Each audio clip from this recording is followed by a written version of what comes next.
আসসালামু আলাইকুম প্রিয় দর্শক, আপনারা কেমন আছেন? সবাই আশা করছি ভালো আছেন। আমার ছোট্ট কিচেন ছোট্ট ফ্যামিলিতে আপনাদের সবাইকে স্বাগত। তো এই যে প্রিয় দর্শক, আজকে আমি বানাবো দুর্দান্ত মিক্স ভেজ পাকোড়া, সব রকম সবজি দিয়ে একদম হেলদি পাকোড়া। তো রোজ আমরা সুন্দর সুন্দর পাকোড়া বানিয়ে থাকি, তো এরকম পাকোড়া বানালে কিন্তু একেবারে প্লেট ফাঁকা হয়ে যাবে। তো আপনারা সাথে থাকুন। আমি পাকোড়ার জন্য কি কি সবজি নিয়েছি আপনাদেরকে দেখাই।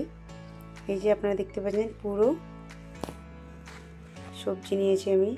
পাতাকপি, গাজর, সালাতের পাতাকপি, পালক, কুচনো ধনিয়া, কাঁচা লঙ্কা।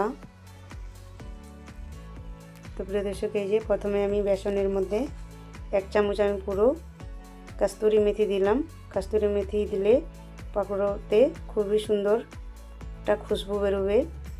আর আমি সাথে দিয়ে দিলাম শুকনো লঙ্কা গুঁড়ো 1 চামচ, আর হলুদ গুঁড়ো দিলাম 1 চামচ, আর এখানে দিলাম বিট নুন 1 চামচ, গোটা জিরে 1 চামচ,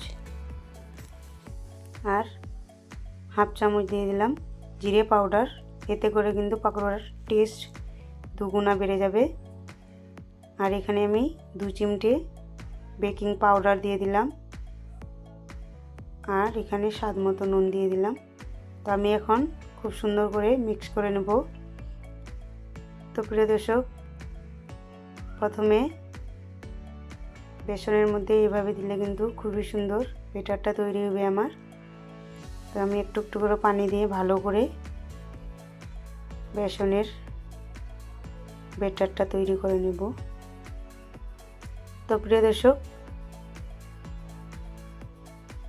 একটি লাইক দিয়ে অবশ্যই প্রথমে ভিডিওটা দেখার শুরু করবেন, আর মাঝখান থেকে স্কিপ করবেন না।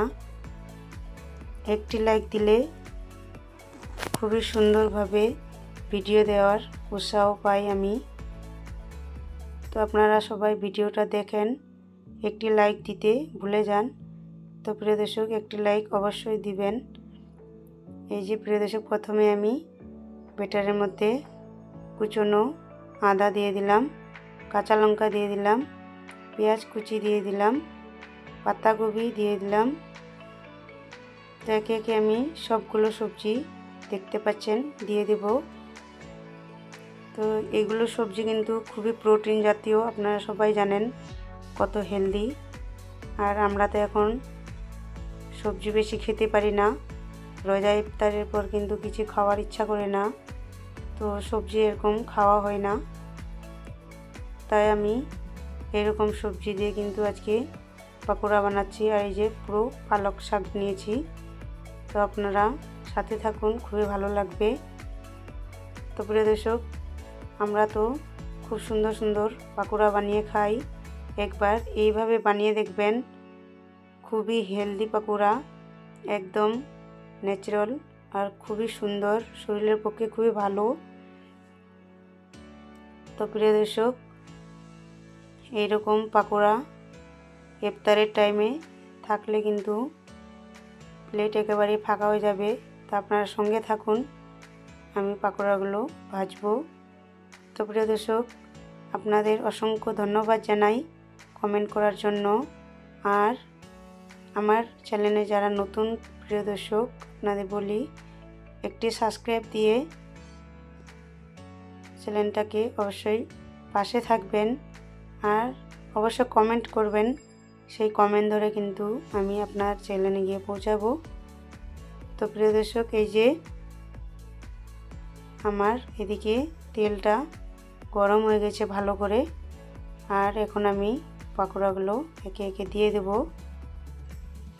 তো প্রিয় দর্শক, এরকম হেলদি পাকোড়া কার কার পছন্দ অবশ্যই কমেন্টে জানাবেন। আর আজকের আমার পাকোড়ার রেসিপিটা কীরকম হচ্ছে অবশ্যই কমেন্টে জানাবেন।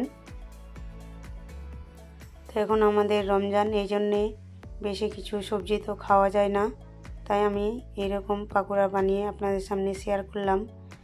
তো প্রিয় দর্শক, এই যে আমি এখন পাকোড়াগুলো ভেজে নেব। তো প্রিয় দর্শক, আপনারা সাথে থাকুন, অবশ্যই ভিডিওটা স্কিপ করবেন না, শুরু থেকে শেষ পর্যন্ত এই ছোট্ট ভিডিওটি দেখার অনুরোধ রইল। তো প্রিয় দর্শক, আমার কোথাও ভুল হয়ে থাকলে অবশ্যই ক্ষমা দৃষ্টিতে দেখবেন। যেহেতু এখন আমার রোজা চলছে, তো ভয়েস দেওয়ার জন্যে কিছু কথা ভুল হয়ে থাকলে অবশ্যই ক্ষমা দৃষ্টিতে দেখবেন আর সাপোর্ট করে পাশে থেকে যেতে পারেন। তো এইভাবে একে অপরের সাথে চললে কিন্তু পথ চলা সহজ হয়ে যায়। তো প্রিয় দর্শক, এই যে আমি একবার ভেজে নিলাম আর একবার ভেজে নেব। তো প্রিয় দর্শক, আমি এতটাই আজকে পাকোড়া ভেজে নিলাম আর কিছু ব্যাটার আমার রয়ে গেছে, ওটা আমি ফ্রিজ করব কালকের জন্যে। তো প্রিয় দর্শক, দেখুন কত সুন্দর আমার পাকোড়াগুলো হয়েছে। আর আপনাদেরকে আমি আওয়াজটা শোনাতাম, আমাদের বিল্ডিংটায় খুবই আওয়াজ হচ্ছে এই টাইমে, তার কারণে আমি আপনাদেরকে ক্রিস্পি আওয়াজটা শোনাতে পারলাম না। তো প্রিয় দর্শক, এই যে কত লোভনীয় লাগছে। তো আপনারা ভালো থাকবেন, সুস্থ থাকবেন। আজকের মতো এই পর্যন্তই। আল্লাহ হাফেজ।